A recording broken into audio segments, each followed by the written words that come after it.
Light बंद आणि तरीही मीटर चालू. नेमकं सुरू आहे तरी काय? स्मार्ट मीटरचं गौड बंगाल. नमस्कार, तुम्ही पाहताय मराठी चौक विशेष विषय चौकातला. सध्या सोशल मीडियावर एक व्हिडिओ जोरात व्हायरल होतोय.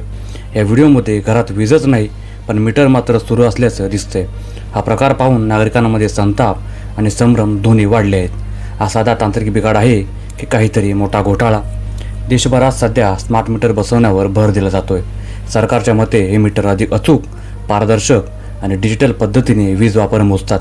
पण दुसरीकडे गेल्या काही महिन्यांमध्ये अनेक ठिकाणी स्मार्ट मीटरच्या विरोधात आंदोलन झाले आहेत. लोकांचा आरोप आहे की बिल अचानक वाढतंय, वापर कमी असतानाही जास्त युनिट दाखवलं जातंय. थोडक्यात स्मार्ट मीटरचे फायदे काय?